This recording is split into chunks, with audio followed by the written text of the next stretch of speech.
Hi, this is John Nijem. This is Joe Nijem with Nijem Jewelers, and we were telling you about a special guest. Well, here he is. That's right. Head football coach of VSU Blazers. Chris Hatcher. That's right. Chris, how you doing, bud? Doing great. I'm just glad I get a word in with you guys. Well, it's going to be tough now.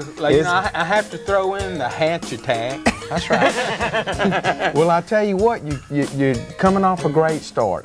First of all, how do you like being back? Love it. I tell you, I couldn't be in a better place. My wife went to school here, just had a little kid who's about 12 weeks old, and it's just good to be back in South Georgia. Folks are great, been treating me good, and as long as we keep winning, I think things will go along just fine. I tell you what, you know how that goes, don't you? Well, I tell you what, we win. Wait, go back. Okay. I want just for the people. 12 weeks old, girl or boy? Little boy. Little boy. Tyler Christopher, and well, I tell you what, there ain't nothing like it. Oh, I'm telling you, I saw your wife the other day in one of the stores, and beautiful girl. Well, I appreciate it. I did pretty good there, didn't I? I'm trying to figure out how did she, was she... That's what I don't know. That's where the little boy got his looks from. That's what it is.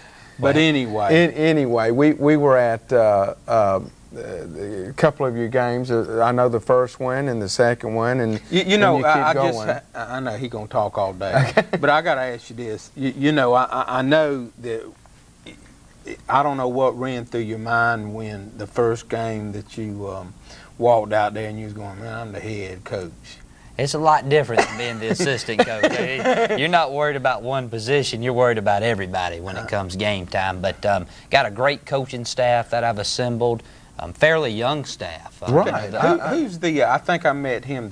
Your defensive coordinator. Will Muschamp. In fact, Will, he's coached around. He was at Eastern Kentucky last year, and it was kind of ironic.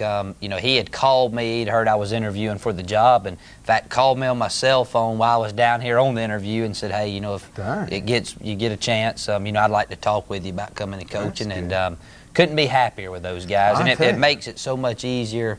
Going into a ball game, you're not quite as nervous because you know the team's well prepared, and when you got coaches you can trust, it makes a world of difference. I tell you, it's running a business. It's like having people that we trust in here, and you're surrounding yourself with great people makes it a lot easier when you do anything. But he's real intense. Yeah, I mean he's like the little bunny or something. It's like, I'm going like this guy. The whole game is really into it. Well, he coaches them hard, and the guys really rally around him. Also over there, you got Kirby Smart and a guy named Mike Pelton who help him out, and those guys coach with a lot of enthusiasm. And thus far through the early part of the season, it's really carried over to the guys, and we've played great defense, and makes it easier for offense when you get good field position and you're not worried about the other team consuming most of the clock. Right. Now the offense, we see what you're running, which is fantastic. I mean, I've been to a couple games, and I mean it's just been going and Hatch attack. I mean, you got to have a niche. Oh, I'm telling you. How are you running that? Are you running it like when you were quarterback? A lot of the same. Very similar. We call it the same thing.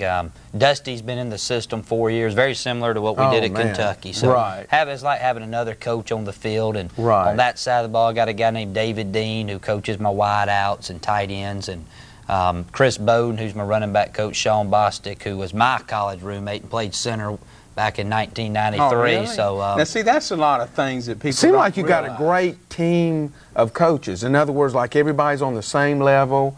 And y'all all looking at one way to go. Well, it is. It's fun. And then I got a lot of young guys that, or I say young, they look just a little bit younger than me, but some graduate assistants and student assistants who do a great job that a lot of times they don't get the credit they deserve. Right. But it's a fun staff. We go in and we joke around, and we can pick at each other, and they pick at me. And in the off season, we go play golf or play basketball. Just sort very of keep competitive. the team, like a family. That's right.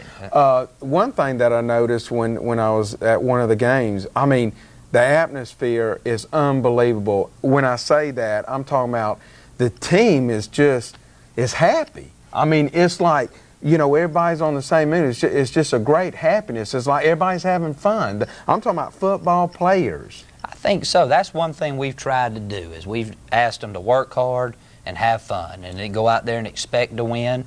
and it's shown early in the season. And anytime, you know, football's a game, and games are meant to be played with a lot of fun, a lot of enthusiasm.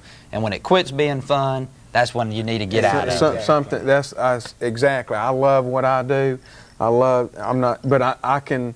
What I'm just saying, relate to you because I can show. Well, diamonds. it's a business. Yeah, you know, it's a business. But you got to This is enjoy a business, it. You enjoy it and everything. Dusty Bonner, whew. Can't say enough about Dusty. Unbelievable. How does he like it? I think he really enjoys being back. You know, unfortunate circumstances that he left Kentucky. Very fortunate for us that he was had a place to go, that he knew the coach, which meant a lot to him. And you know, he's very well liked in this part. And by coming back, and you know, he's part of the reason there's so much excitement going on. I think he's having fun playing ball. He's glad to be back out there, and he just wants to go out and show people